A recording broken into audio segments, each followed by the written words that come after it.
ಆತ್ಮೀಯ ಬಂಧುಗಳೇ, ಶ್ರೀರಾಮಚರಿತಮಾನಸ ಅಯೋಧ್ಯಾಕಾಂಡ, ಇದರಿಂದ ಇವತ್ತು ಚೌಪಾಯಿಗಳು ಮತ್ತೆ ದೋಹೆಯನ್ನ ತಿಳ್ಕೊಳ್ಳೋದಕ್ಕೆ ಪ್ರಯತ್ನ ಮಾಡೋಣ.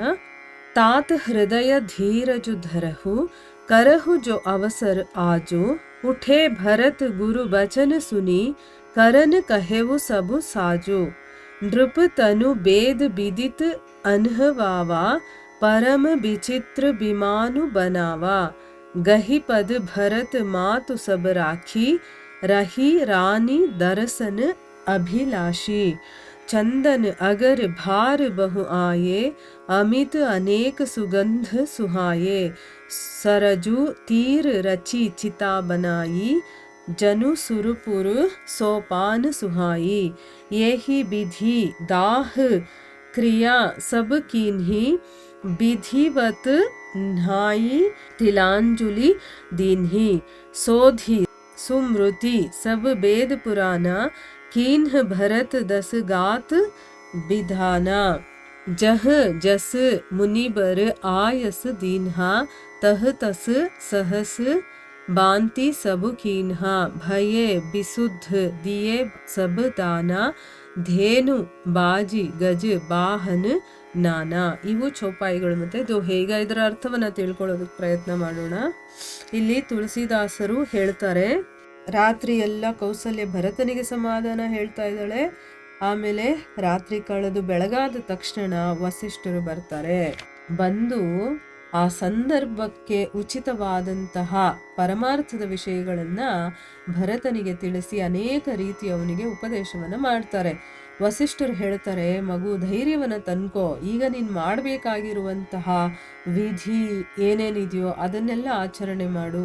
ಗುರುಗಳ ಮಾತನ್ನ ಕೇಳಿ ಭರತ ಮೇಲೆದ್ದು ತಂದೆಯವರ ಅಂತ್ಯಕ್ರಿಯೆ ಮಾಡೋದಕ್ಕೆ ಏನೇನೆಲ್ಲ ಏರ್ಪಾಡು ಮಾಡಬೇಕೋ ಆ ರೀತಿ ಏರ್ಪಾಡು ಮಾಡಿ ಅಂತಂದ್ಬಿಟ್ಟು ತನ್ನ ಕೆಳಗಡೆ ಕೆಲಸ ಮಾಡೋರು ಇರ್ತಾರಲ್ಲ ಆ ಜನಗಳಿಗೆ ಹೇಳ್ತಾನೆ.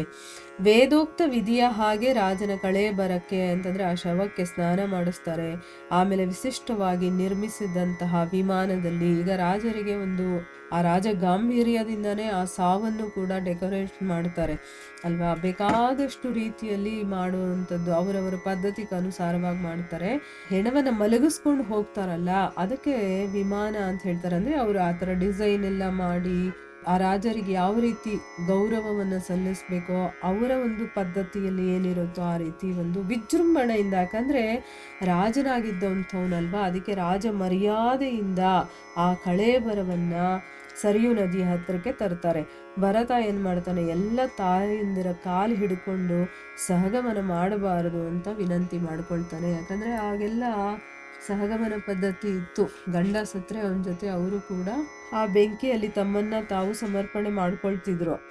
ಅದಕ್ಕೆ ಅವನು ಕಾಲು ಹಿಡ್ಕೊಂಡು ಬೇಳ್ಕೊಳ್ತಾನೆ, ನೀವೆಲ್ಲರೂ ಹಾಗೆ ಇರ್ಬೇಕು. ಯಾಕಂದ್ರೆ ನಮ್ಮಣ್ಣ ಬಂದು ಕೇಳ್ತಾನೆ ನನ್ನ ವಾಪಸ್ಸು ಎಲ್ಲಿ ನನ್ನ ತಾಯಂದ್ರು ಅಂತನ್ಬಿಟ್ಟು. ಅವಾಗ ನಾನು ಏನು ಹೇಳಲಿ ಅಂತನ್ಬಿಟ್ಟು ಅವ್ರನ್ನೆಲ್ಲ ಕೇಳ್ಕೊಂಡು ನೀವು ಯಾರು ಆ ರೀತಿ ಮಾಡ್ಕೋಬಾರ್ದು. ಆದ್ರೂ ಕೂಡ ಅವರು ರಾಮನ ದರ್ಶನಕ್ಕೋಸ್ಕರ ಆಸೆ ಪಟ್ಕೊಂಡು ಆಕಾಂಕ್ಷಿಗಳಾಗಿ ಅವರು ಉಳ್ಕೊಳ್ತಾರೆ.